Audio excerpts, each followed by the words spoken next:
दोस्तों आज हम बात करेंगे कि क्यों ख़वातीन दूसरी ख़वातीन से जेलस होती हैं, जलन का शिकार होती हैं जब वो उन्हें खुश देखती हैं। मुझसे ये सवाल पूछा इनबॉक्स में एक ख़ातून ने कि क्यों दूसरी ख़वातीन हमारी खुशियों को देखकर जलती हैं, एप्रिशिएट नहीं करती, क्या वजह है इसकी। तो दोस्तों जब भी मुझे कोई इस किस्म का सवाल पूछता है ना, या फिर कोई भी ख़ातून जब मैं उन्हें देखती हूँ ये बोलते हुए कि यार मुझसे तो सब जेलस होते हैं, मैं तो यकीन मानो बिल्कुल भी किसी के काम में काम नहीं रखती लेकिन सब मुझसे ही जेलस होते हैं, तो मैं समझ जाती हूँ कि ये उन खातून का शैडो है। दोस्तों ये जो जलन है ना, ये सबके अंदर पाई जाती है। इस दुनिया में कोई ऐसा इंसान नहीं है जिसके अंदर ये जलन का अंसर, जलन का एलिमेंट मौजूद ना हो। मैं, आप, हम सब अपनी ज़िंदगी में कभी ना कभी इस जज्बे से, इस इमोशन से गुजरते हैं। और वो तमाम तर ख़वातीन जिन्हें अपने आप को छोड़कर बाकी दुनिया की ख़वातीन में जलन का अंसर नज़र आता है, अमूमन ये वो लोग होते हैं जो अपने अंदर की जलन को एक्नॉलेज नहीं कर पाते, जिनकी जलन उनका शैडो होती है, उनके शऊर में नहीं होती। क्योंकि हम अक्सर बाहर वही देखते हैं दोस्तों जो हमारे अंदर चल रहा होता है। ये जो हमारे अंदर होता है हमें उसके बारे में पता नहीं होता और हम उसे एक्नॉलेज नहीं करना चाहते। कितना बुरा लगेगा ना अगर मैं ये कहूँ कि यार मैं निदा किसी से जेलस हो रही हूँ। ओ गॉड, क्यों भाई, या अल्लाह बचा ले मुझे, मुझे जलन की फीलिंग आ ही क्यों रही है, क्या मैं बुरी औरत हूँ? अरे नहीं, आप इंसान हैं। आप मर्द या औरत हैं इससे कोई फ़र्क नहीं पड़ता, आप इंसान हैं। और जलन की फीलिंग आना एक नॉर्मल सी बात है। तो जब कुछ लोग अपने अंदर की जलन को महसूस नहीं कर सकते, जब वो उसे दबाते हैं या उससे भागते हैं, तो वो उसे दूसरों पर प्रोजेक्ट करते हैं। दोस्तों अब ये जो खातून हैं जिन्होंने मुझे ये मैसेज किया था, उन्हें मैं ज़ाती तौर पर जानती हूँ, किसी हद तक, ज़्यादा नहीं लेकिन थोड़ा बहुत जानती हूँ। और जो उनकी शख्सियत है ना, वो बहुत ही प्रोमिनेंट डोमिनेंट टाइप है। मतलब कि वो जहाँ भी जाती हैं वो बहुत ज़्यादा वहाँ पर ना छा जाने की कोशिश करती हैं, बहुत ज़्यादा प्रोमिनेंट होने की कोशिश करती हैं। और दोस्तों याद रखिएगा कि इस किस्म की ख़वातीन या इस किस्म की जो पर्सनालिटीज़ है ना, वो अमूमन लोगों को पसंद नहीं आती। देखिए, आप अगर दूसरे लोगों को स्पेस नहीं दोगे, आप उन्हें उनके ख़यालात को एक्सप्रेस करने का या जो वो हैं वो एक्सप्रेस करने का, या आप उन्हें सुनोगे नहीं, आप अच्छे लिसनर नहीं हो, तो आपको कोई भी पसंद नहीं करेगा। लोग आपको नापसंद करेंगे और आपको ऐसा लगेगा कि वो मुझसे जल रहे हैं। वो आपसे जल नहीं रहे, क्योंकि आप दूसरों को स्पेस नहीं दे रहे हो। आप हर जगह ना अपनी मनमानी कर रहे हो, आप हर जगह छा जाना चाहते हो, आप बहुत प्रोमिनेंट हो, डोमिनेंट हो। तो जो इस किस्म के लोग हैं ना दोस्तों, वो थोड़े बहुत नार्सिसिस्टिक होते हैं।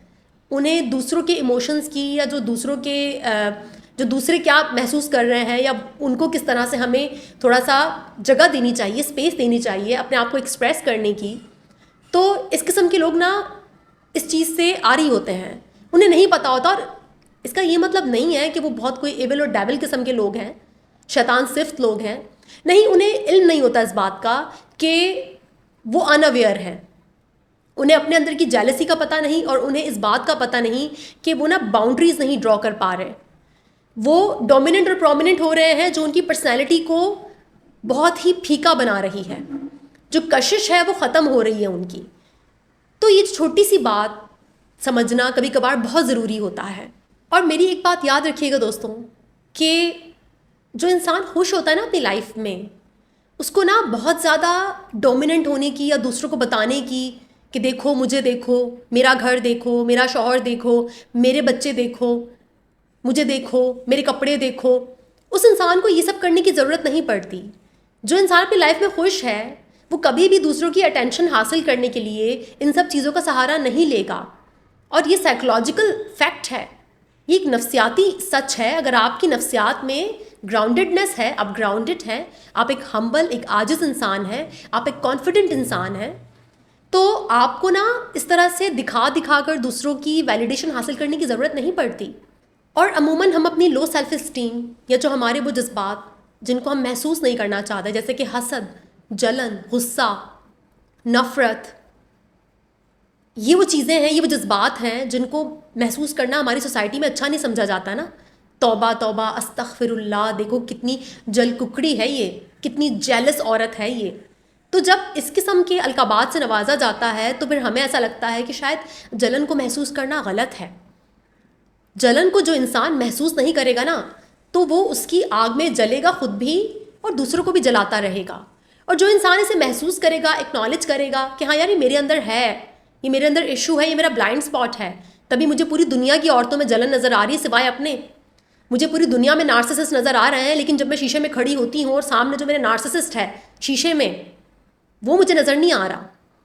तो यहाँ पर ये ब्लाइंड स्पॉट्स होते हैं आपके। इसका ये मतलब नहीं कि आप कोई बहुत बुरे इंसान है या आप कोई जो है ना आपके कैरेक्टर में कोई फ्लॉ है या आप बड़े ऐब वाले इंसान हैं।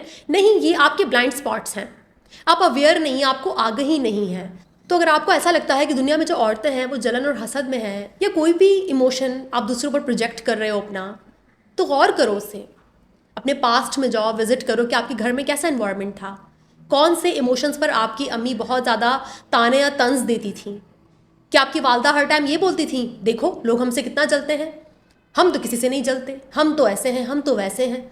अगर ये आपकी मदर के डायलॉग्स थे तो आप प्लीज़ ज़रा जाकर विज़िट करें और देखें कि कहीं आपकी मदर एक जेलस औरत तो नहीं थी, और कहीं जेलसी को उन्होंने खुद फील नहीं किया और आपको भी फील नहीं करने दिया, आपको भी प्रोसेस नहीं करने दिया। तो आपको सीखना होगा उसे प्रोसेस करना, आपको महसूस करना सीखना होगा जलन को। दोस्तों, मेरी एक बात याद रखिएगा कि हम में से किसी को भी ना ऐसे लोग पसंद नहीं आते जो हर जगह छा जाते हैं, सारी जगह पर कब्जा कर लेते हैं, जो सिर्फ बोलते हैं और सुनते नहीं हैं, जिन्हें सारी अटेंशन, सारी वैलिडेशन चाहिए, जो महफिल का मरकज़ बनना चाहते हैं, महफिल का सेंटर बनना चाहते हैं, सबकी तवज्जो चाहते हैं। तो ऐसे लोग हमें अच्छे नहीं लगते। ऐसे लोग शायद अपनी चालाकी से, या जो उन्होंने घर में पॉलिटिक्स सीखी, या जो भी उनका ब्रेन अटेंशन हासिल करने के लिए जो भी टैक्टिक्स करता है, जो भी उनकी स्ट्रैटेजीज़ हैं, तो एक बात मेरी याद रखिएगा कि कुछ अरसे बाद ना ऐसे लोगों का चार्म ख़त्म हो जाता है। और वैसे भी जो मॉडर्न टाइम है ना, जो ये अभी की हमारी दुनिया है, यहाँ पर ना हमें इस किस्म के लोग बिल्कुल पसंद नहीं आते। पहले के ज़माने में शायद ऐसे लोग लंबा अरसा चल जाते थे, अपनी डोमिनेंस, अपनी प्रोमिनेंस को बरकरार रखते थे, अपनी बढ़तरी को। लेकिन आज के दौर में ना कोई भी किसी को बर्दाश्त नहीं करता इस तरह से। लोगों को आगाही आ चुकी है, लोगों को समझ में आती है बिहेवियर्स की।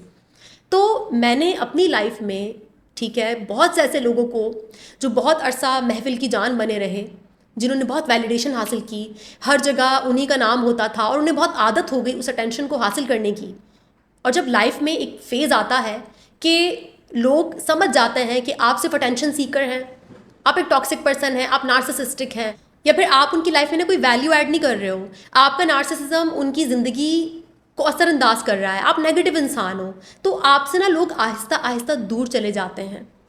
लोगों को समझ आ जाती है आप अपने चार्म से, अपने नार्सिसिज्म से, अपने झूठ से, अपने ऊपर फेक मास्क लगाकर बहुत ज़्यादा डोमिनेंट और प्रोमिनेंट बनकर कुछ अरसा तो शायद आप चल जाओ, आप काबू कर लो लोगों को, लेकिन आहिस्ता आहिस्ता 10-15 साल, बस 10-15 साल का कर्मा है, ज़्यादा टाइम नहीं लगता।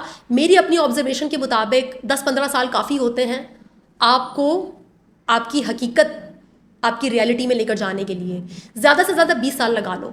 तो जो भी आपका एक्शन है, जो भी आपका तरीका है लोगों से इंटरेक्ट करने का, बात करने का, उनके साथ अपना आप एक्सप्रेस करने का, या उनकी लाइफ में वैल्यू ऐड करने का, तो वो आपका एक्शन है और उसका कॉन्सिक्वेंस, उसका रिजल्ट चंद सालों में आ जाता है। अगर कोई इंसान डबल गेम कर रहा है, मास्क लगाकर चल रहा है, तो ज़्यादा अरसा नहीं चल पाएगा, कभी ना कभी तो मास्क गिरेगा।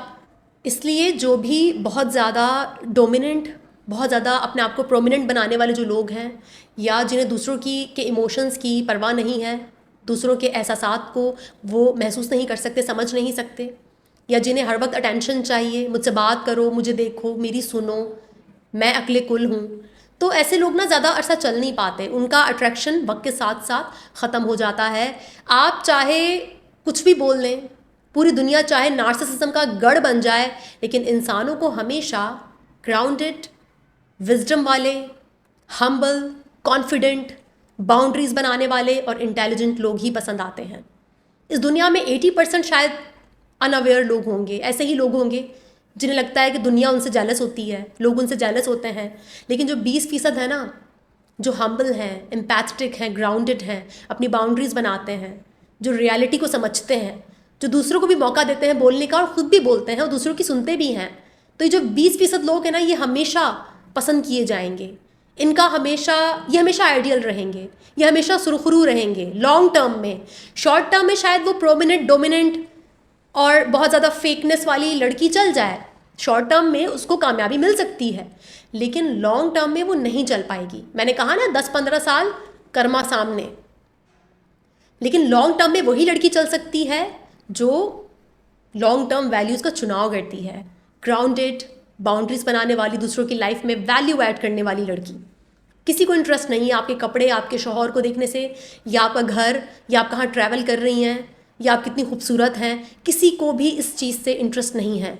और आने वाले टाइम में लोगों का इंटरेस्ट और भी कम हो जाएगा। जितने भी वीलॉग्स बनते हैं ना, ये सबका टाइम चला जाएगा, ख़त्म हो जाएगा, क्योंकि लोग रियलाइज़ कर लेंगे भाई मुझे ये दूसरे का वीलॉग देख के कुछ नहीं मिल रहा, मेरी लाइफ में सिर्फ स्ट्रेस ऐड हो रहा है। मैं अपने शौहर को कंपेयर कर रही हूँ किसी और के शौहर के साथ, मैं अपनी बॉडी को कंपेयर कर रही हूँ, मैं अपने घर को कंपेयर कर रही हूँ, मेरा सुकून बर्बाद हो रहा है।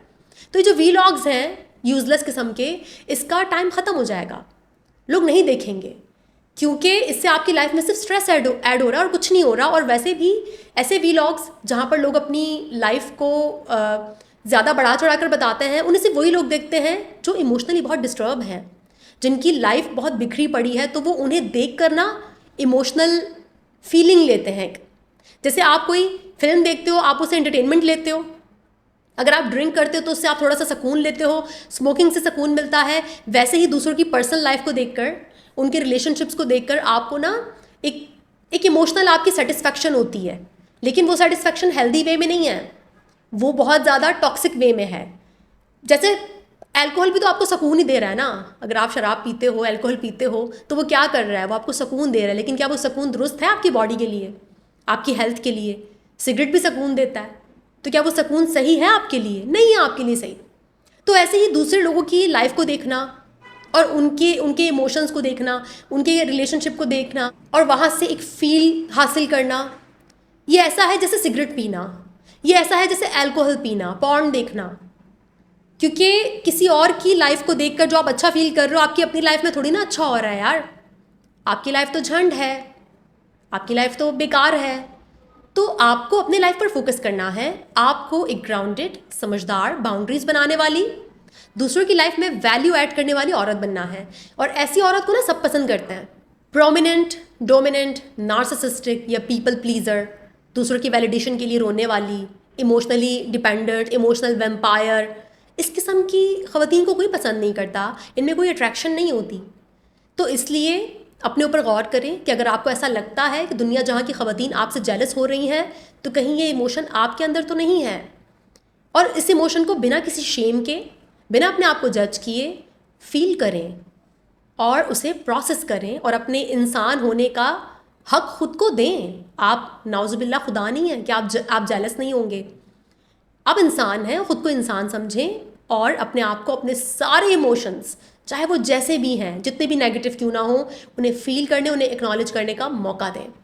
दोस्तों वीडियो को यहीं पर ख़त्म करते हैं, इंशाल्लाह नेक्स्ट वीडियो में मुलाकात होगी। तब तक के लिए अपना बहुत ख्याल रखिएगा।